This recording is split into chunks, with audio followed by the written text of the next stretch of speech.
Welcome to the SchiffGold Friday Gold Wrap, your overview of this week's precious metals news. It's Friday, January 28th. I'm your host, Mike Maharrey. Thanks for tuning in. We're fighting inflation, and we mean it. Soon. Maybe. So we had the first FOMC meeting of the year this week, and the Fed wasn't really any more hawkish than it was last month, and it certainly didn't do anything substantive. But everybody is on the freak out, oh my gosh, they're really going to do this train. Gold sold off on Thursday. The NASDAQ also had a big drop, almost 1.5%. But the Dow was only down 7 points. So we're seeing that rotation out of the momentum stocks that have benefited the most from the bubble. A Reuters article reported that banks are excited about bread and butter growth as the economy rebounds. They're going to take deposits and loan money as the economy expands. And the report said the Fed's moves could bring an end to the low interest rate environment which banks have faced for most of the past decade. So people actually think the Fed is going to raise rates and it's going to work. It's going to slay inflation and the economy is going to grow. They're nuts.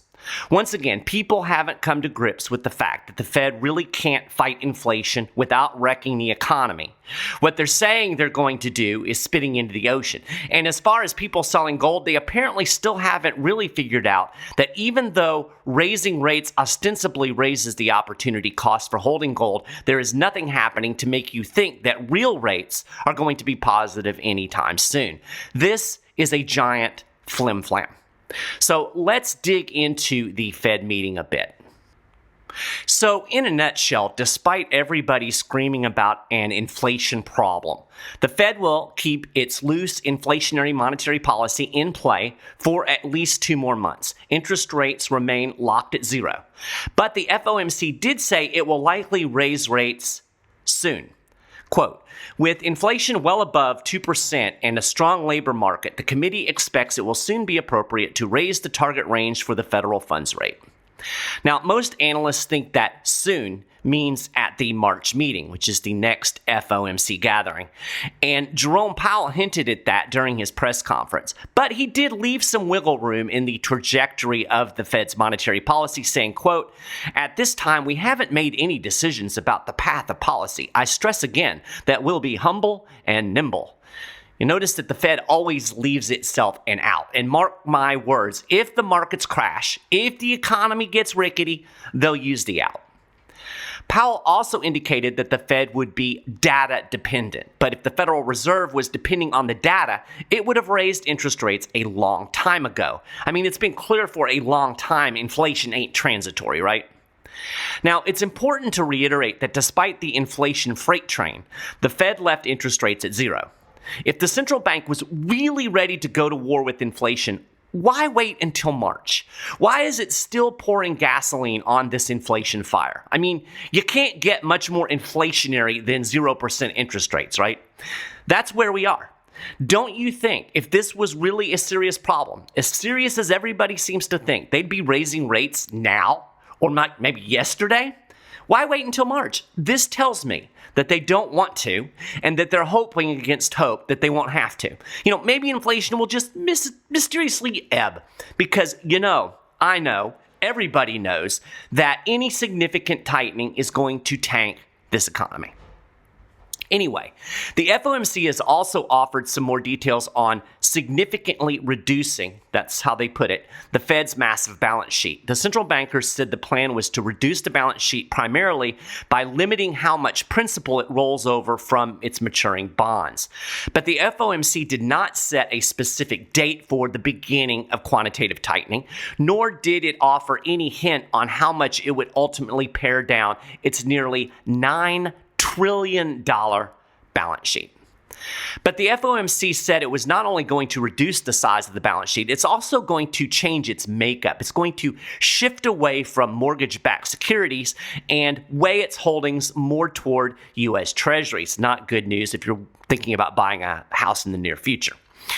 Of course, this comes as no surprise, given that the federal government needs the Fed to keep its big fat thumb on the Treasury market in order to finance its massive deficits.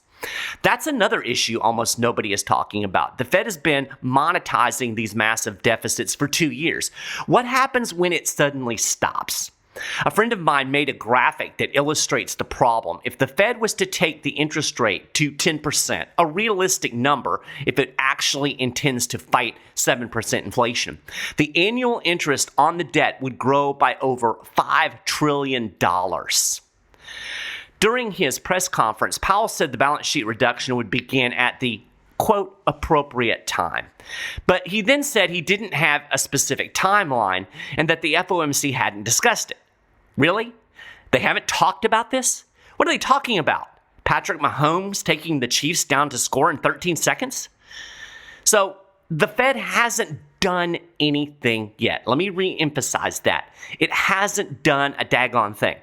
But the prospect of double tightening really has got the markets going. That's the process that seems so incredibly hawkish. Now, when I say double tightening, I mean raising rates and balance sheet reduction at the same time. You know, it's kind of funny. One of the phrases that Powell repeated several times in his press conference was that balance sheet runoff would be in the background.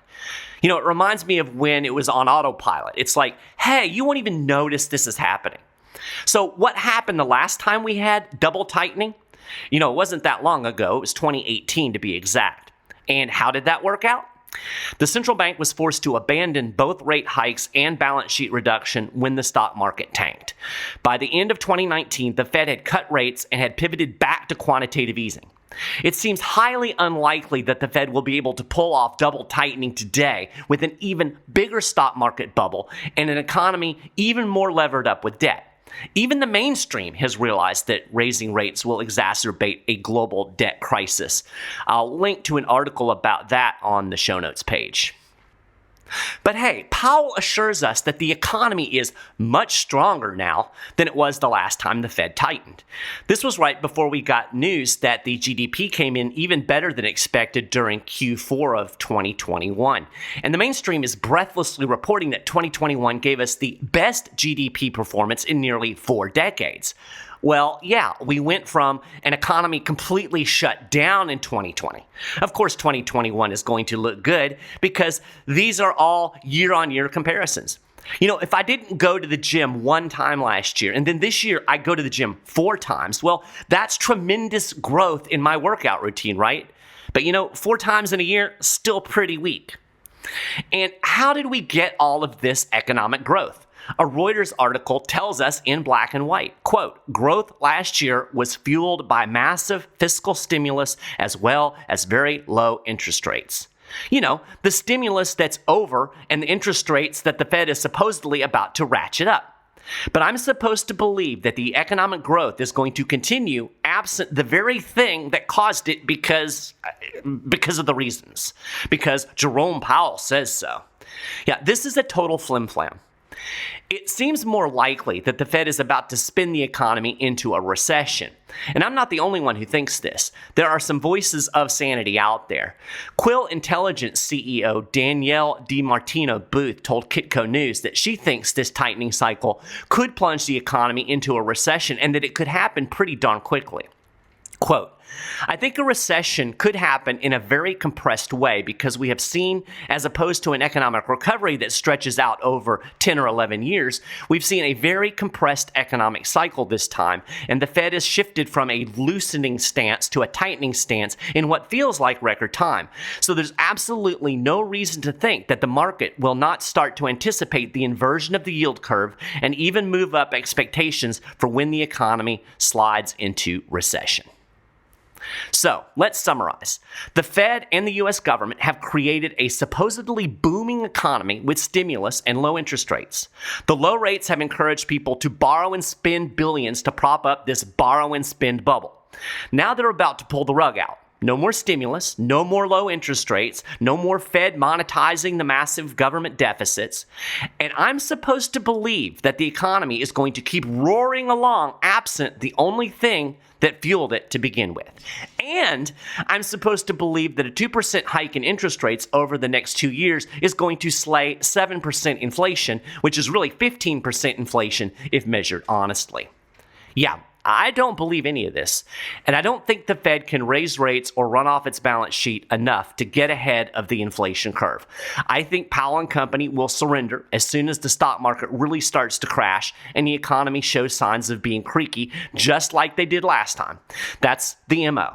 That's how they roll over there at the Eccles building. I have no reason to believe that this time is going to be any different. But I do think they can raise rates enough to prick the bubble. The last time they got to, 2.5% before the bottom fell off? Now the balance sheet is twice as big. There's even more debt. The bubble is bigger. I think the whole thing goes off the rails by 1%. So they'll rotate out of tightening back into easing, but inflation will still be roaring. What do we call this? What happens when the economy goes south and inflation rages? Stagflation. I think that's what we get at the end of this road. Now, of what they're telling us, nothing in the mainstream narrative makes any sense. If your time horizon extends farther than 3 months ago and tomorrow, it is obvious this can't play out the way the markets are thinking. It is a big flim-flam. So follow the crowd and sell your gold if you want. But if you're inclined to avoid flim-flams, this is a great time to talk to a SchiffGold precious metal specialist. You can call them today, 1-888-GOLD-160, or you can shoot them an email at info@schiffgold.com. These guys are fantastic. As I've said, they will look at your individual situation, your portfolio, your investment goals, and show you how precious metals can fit into your investment strategy. So do that today. Well, that is a gold wrap for this week. You can get more information on all of these stories and more. And of course, keep up with the latest precious metals news and analysis over at schiffgold.com/news. If you haven't done it already, you can subscribe to the Friday Gold Wrap podcast. We're on Apple Podcast. We're on Stitcher. We're on the YouTubes. Check out all of the links for those things over on the show notes page, along with our social media links. I appreciate you listening to the show, and of course, I will talk to you again next week.